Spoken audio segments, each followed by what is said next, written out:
Bonjour et bienvenue dans cette session d'aujourd'hui. Nous sommes réunis en Peace Fellow et nous voulons discuter autour des sujets très pertinents et nous croyons qu'aujourd'hui, au travers de ces partages, nous allons encore apporter un plus par rapport à la dépolarisation des médias qui est notre thème principal dans lequel nous allons un peu nous focaliser sur différents points de vue, sur différents angles de vue. Mais en parlant déjà de la dépolarisation, est-ce qu'on peut déjà élever l'équivoque et savoir qu'est-ce que cela voudrait dire concrètement pour ceux qui entendent ce mot pour la première fois?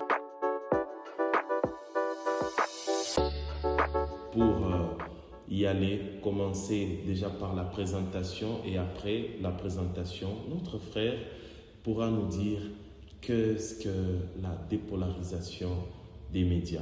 Je suis Daniel Boria et je suis Peace Fellow avec Paul Institute. Oui, merci, chers téléspectateurs. Nous sommes en Peace Fellow, bien sûr, et ici, je suis aussi Faustin Doucha Cheria.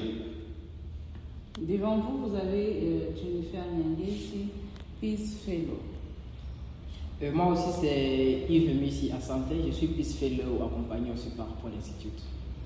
Également, je suis Peace Fellow. Je me nomme Clément Souman des Arabes. Merci beaucoup pour cette présentation. Ainsi donc, je voudrais demander à notre frère Yves Missi de pouvoir nous dire qu'est-ce que l'on peut comprendre par notre thématique principale. Ah oui. Nous sommes en train de parler de la dépolarisation, mais pour comprendre la dépolarisation, il serait bien d'expliquer d'abord qu'est-ce qu'est la polarisation. La polarisation, c'est le fait de lancer un message susceptible de créer un certain sentiment de soulèvement au sein de la population, c'est de l'audience qui reçoit ces messages-là. C'est dans le but de manipuler les publics qui va recevoir ce message-là. Alors, la dépolarisation de médias, c'est le fait de lutter contre tout ce message susceptible de créer un certain soulèvement, d'encourager une certaine haine envers les personnes de telle obédience, de telle appartenance. C'est ça qu'on va appeler la dépolarisation dans des termes plus compréhensibles par tout le monde. Nous avons reçu une très belle définition de la polarisation et de la dépolarisation. Et aujourd'hui, nous voulons parler d'une thématique assez intéressante où nous allons un peu discuter par rapport à ce qui circule sur les médias comme polarisation. Et nous voulons ensemble les dépolariser. Nous voulons résoudre une question qui est liée au genre. Et la réussite de la femme est-elle acceptée? La prospérité, l'indépendance financière? Qu'est-ce qui s'est dit sur les médias par rapport à la réussite de la femme? Nous aimerions écouter qu'est-ce que notre frère Cheria dirait par rapport à ça. Comment on aperçoit la réussite de la femme sur les réseaux? Qu'est-ce qui s'est dit lorsqu'une femme a prospéré?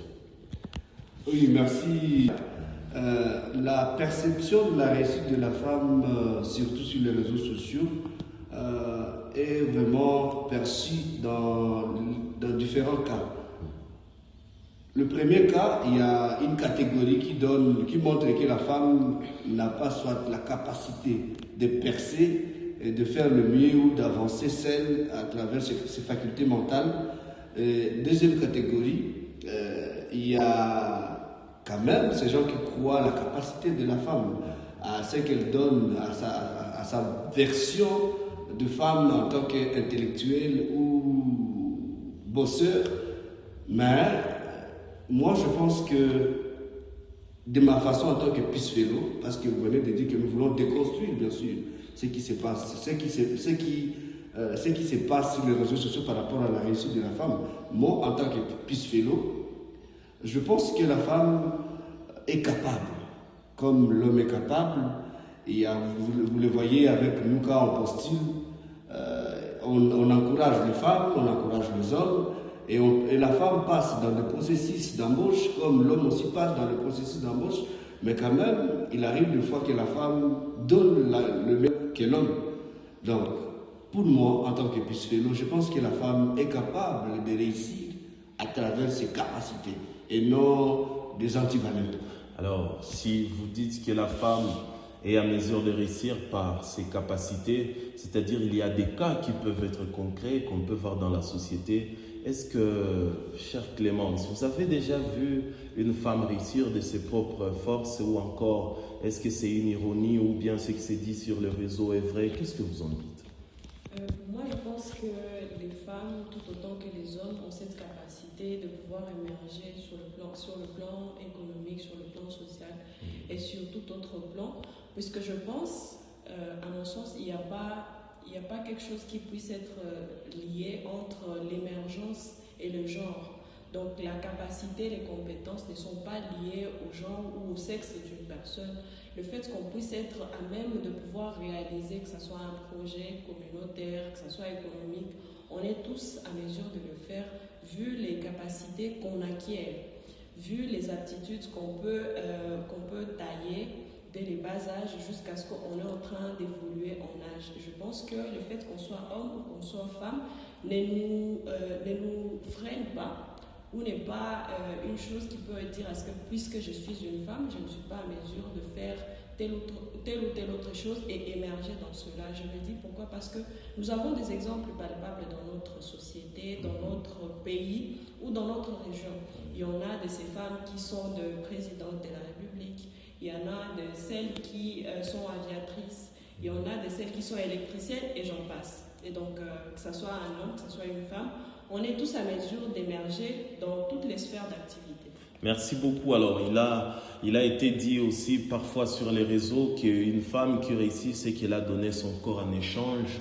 Est-ce que vous pouvez, chère Jenny, vous pouvez nous dire, c'est quoi le secret de la réussite? Est-ce qu'il y a seulement ce qui s'est dit qui est vrai par rapport à vendre son corps, par rapport à être utilisé peut-être par son patron hiérarchique dans l'entreprise pour avoir une promotion. Mais est-ce qu'il y a un secret derrière la réussite de la femme que tu peux donner à ces filles qui t'entendent, à ces dames qui sont en train de t'écouter? Qu'est-ce qu'elles peuvent faire pour réussir, pour aussi sortir du lot? Pour réussir, pour se démarquer dans notre société, il faut travailler. Il faut vraiment être focus sur ce qu'on fait. Même si c'est vrai, il y aura toujours ces rumeurs-là, mais il faut toujours avoir à se concentrer sur ce qu'on fait et ignorer ces gens qui parlent. Parce qu'ils vont toujours parler. C'est pas que c'est commencé aujourd'hui, ça a eu à commencer depuis longtemps. Donc, en tant que femme qui veut émerger, prospérer, on doit savoir fermer nos oreilles et évoluer et surtout travailler. Merci beaucoup. Le travail, c'est le secret de la réussite. Chère dame, il faut travailler, il faut réellement bosser dur et vous verrez la prospérité, le progrès, la promotion. Il faut beaucoup apprendre. Alors, je voudrais demander à notre frère Yves de pouvoir nous dire qu'est-ce qui est comme difficulté du point de vue chez la femme, qu'est-ce qu'il y a comme défi qui peut faire qu'elle n'arrive pas à s'en sortir, à travailler. Jenny nous a parlé du travail comme un secret, mais est-ce qu'il y a quelques formes d'obstacles qui peuvent empêcher une femme vraiment de ne pas travailler ou de rester à la maison, d'être confondue à l'échec et donc ce qui peut faire que sa réussite soit un peu douteuse? Bon, comme vous le dites, les gens ont du mal à douter, les gens continuent un peu à douter de la réussite de la femme, mais j'aimerais dire à toutes ces personnes qui pensent là qu'ils se trompent. Parce que d'autant plus que les hommes, tout comme les femmes, étant enfants, on reçoit tous la même éducation scolaire, nous recevons la même préparation professionnelle. La réussite en classe d'une fille, qu'elle soit première à l'école primaire, à l'école secondaire, à l'université, cela n'étonne pas. On sait que c'est tout à fait normal et la femme elle a des capacités intellectuelles, elle peut se distinguer tout au long de son cursus scolaire, de son cursus académique. Comme tout le monde, elle subit les mêmes contraintes de la profession, qu'elle soit dans les professions libérales, entrepreneuriales ou dans le monde du contrat de travail, tout ça, au niveau de l'État. Elle va travailler comme tout le monde. Mais le souci est que lorsqu'elle réussit professionnellement, cela pose de problèmes. On commence à critiquer son succès. Et cela décourage beaucoup trop. Et c'est là où vient le problème. c'est là où vient le problème, le socle même de la question que vous posez. Certaines personnes, certaines femmes, ils ont le goût de réussir. Mais des fois, quand ils pensent que sa réussite va faire à ce que les gens vont ternir sa dignité, sa réputation, du coup, elle a du mal à avancer. Elle préfère laisser que de faire objet de médisances, de polémiques inutiles. Comme quoi, par exemple, une femme qui se lance dans des affaires, voyage beaucoup trop, on pense que quand elle est là à l'extérieur, elle se lance à des désordres. Pourtant, à l'homme, on ne pose pas ce genre de questions. Alors, certaines femmes se retrouvent obligées de rester enfermées à la maison dans leur foyer pour qu'on puisse penser qu'elle n'est pas dans des antibactériens. Mais la société ne devrait pas voir la femme comme cela. On devait laisser la femme user de ses capacités qu'elle a acquis tout au long de sa préparation, de son éducation, alors qu'elle puisse prospérer avec ça. Déconstruire ces préjugés-là, ça va libérer les chaînes qui retardent encore la femme en arrière. Et à chacune, on doit comprendre aussi que c'est tout à fait normal que la femme puisse accéder à son succès autant que l'homme sur base de ses propres capacités.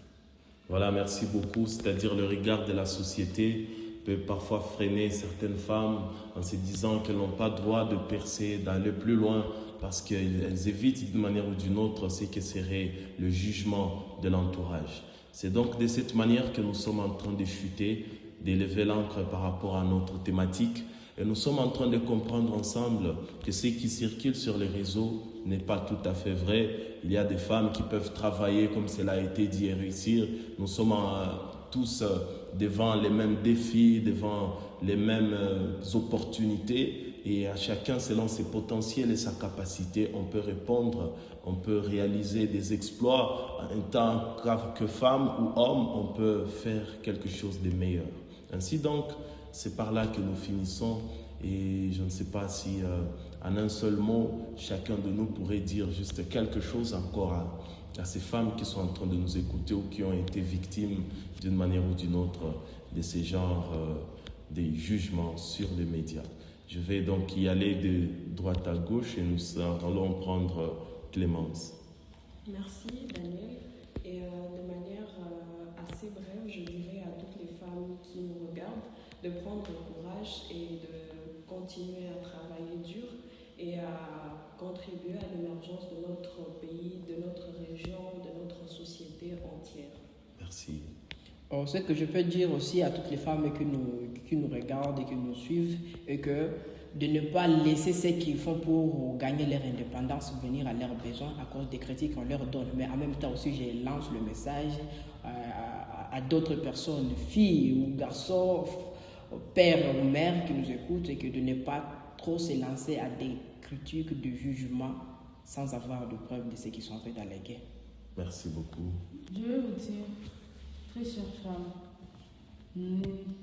il faut savoir que l'évolution de notre pays dépend de nous femmes. Donc, on ne doit pas trop se focaliser sur ce que les gens disent, parce que sinon, on ne va même pas évoluer. Focalisons-nous sur le travail, la constance, et pour évoluer ensemble. Merci beaucoup.